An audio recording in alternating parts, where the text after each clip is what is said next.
What's up, everybody? This is Ivan Moody from Five Finger Death Punch. And Jeremy Spencer. Suicide can be prevented. And there is help available. The National Suicide Prevention Lifeline can be reached at 1-800-273-TALK. That's 1-800-273-8255. Seriously, there is somebody out there. Reach out. We'll see you soon. Step away from the ledge. I'm coming down. Good afternoon, I'm Logan Calvert. And I'm Courtney Phelps. And today is 9/11. Never forget. Today's weather will be a high of 70 and a low of 52. If you are a track athlete who is not in a fall or winter sport or would like to start preseason track conditioning, please see Coach Baker. This week's football game is away at West Carrollton. Tickets will be $4 for students, $6 for adults, and $7 at the gate. Be there. Go Jackets. You can pick up last year's yearbook outside the cafeteria during lunch. You can also purchase your yearbook for this year for $55 until September 21st. And you'd also get the chance to win a deluxe package. Hey, there will be a representative from Ohio State University on Monday and Miami University on Tuesday. Sign up in the counseling office. There will be a trip to Edison Community College for the college fair September 22nd. The bus leaves at 12:45 and will return at 2 p.m. Anyone who's interested to go, the first 50 students, juniors or seniors, who turn in a permission slip by September 19th will be allowed to go. If you have any questions, go see your counselor. The permission slips are in the counseling office. In honor of 9/11, the quote of the day is, "You never know how strong you are until being strong is the only choice you have." Jacket pack, don't forget. It's volleyball. Woo! Senior night. Monday. NHS members, if you did not attend the meeting on Wednesday, please see Mrs. Thorne ASAP. Also, volunteers are needed at the Whittier Festival this weekend. If you are willing to volunteer, please see Mrs. Thorne by Friday. The cross-country team raced Fort Laramie on Wednesday with Melina Kellner leading the pack and achieving a new personal goal. The rest of the team scoring was Megan McKnight, Grace Martin, Miranda Ork, and Hannah Deal. And also with the boys placing at third place overall, Garrett Tangeman out of 156 runners won the whole race, coming in first. Chris Musser took sixth place overall, and rounding out the scoring team was Jonathan Perrin, Dean Bannon, and Ian Bowman. The new personal best times for this season were ran by Jonathan Perrin, Dean Bannon, Chris Musser, or Matt Musser, Spencer Kahn, and Rain Van Boris. Good job, Jackets. Good luck next time.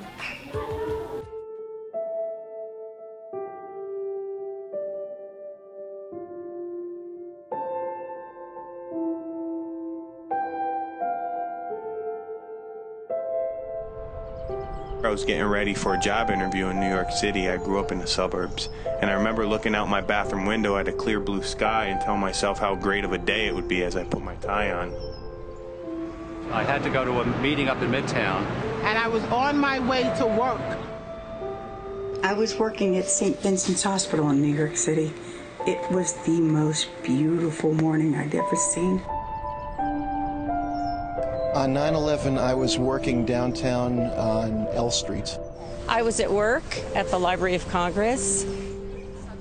I was a senior in high school. That morning, I was going into my American government class.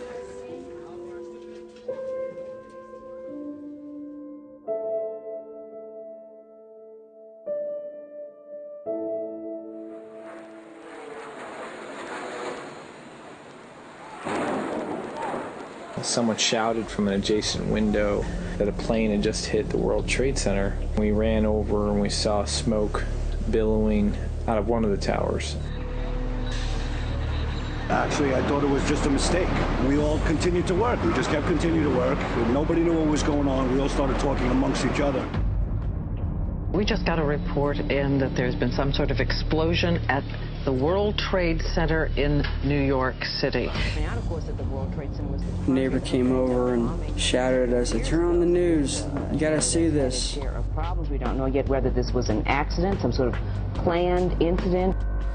The teacher had the news on when we walked in. As we were coming in the room and sitting down, that's when the second plane hit, and that's a moment I will never forget. human loss. I mean, do you know if there were many people in the building? Oh, another one just hit. Something else just hit. A very large plane just flew directly over my building, and there's been another collision. People started screaming over the radio that we were under attack, we were under attack. Instantly, I was trying to call my dad because New York City is his route. He's a truck driver and he drives there every morning, and it was so frustrating. I was just so worried. I was very concerned because my grandfather is in New York, but luckily he wasn't in the city at the time. Okay, these are live pictures now of the Pentagon. You can see this thick black smoke. One of our workers in the office claimed that she did hear a boom that turned out to be the plane hitting the Pentagon. So it's a lot closer than people think. It was about 2 miles away from downtown Washington. And on the morning of September 11th, the phone did ring. It was my mother calling, and she said, "Get up, turn on the TV, we're being attacked." It seemed so surreal. Thought to myself, I'm going to war.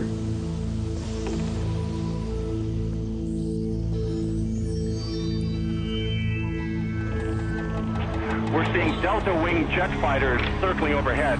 There's just a couple of helicopters, apparently police helicopters, circling overhead. I later went into my offices and looked from a window in a conference room. And when we saw the first building fall, I think that's when people really started getting frightened. What came down though? What came down? We crashed. The other trade center's down. It's down. It's down. People were scattering all over the place. People was crying, looking for loved ones, for their children. I guess chilling thing I remember is that after each tower went down, it turned absolutely black outside. You couldn't see a thing. It went from white to absolute black twice. We stood outside of the hospital. We waited for the ambulances to bring injured folks in. We were going to try to save who we could, but there was nothing to do. No patients came. There are indeed reports from the Federal Aviation Administration that there are possibly 1 or 2 more planes that have been hijacked this morning and are still missing.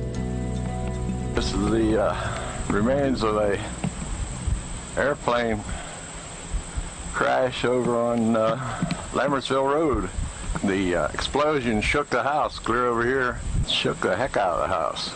I don't know what else is happening. They ran one into the Pentagon and into the World Trade Center, and we're watching it on TV, and this one happened. Just thought that perhaps the passengers might have stormed these guys and tried to take the airplane back in control, or at least make sure that it didn't hurt anybody else. All of this we hope to find out more about. The guys who decided they would fight back had to be really brave guys. You know, when you know you're heading to pretty much the end, to be able to still want to try and make a difference, I think it's pretty amazing.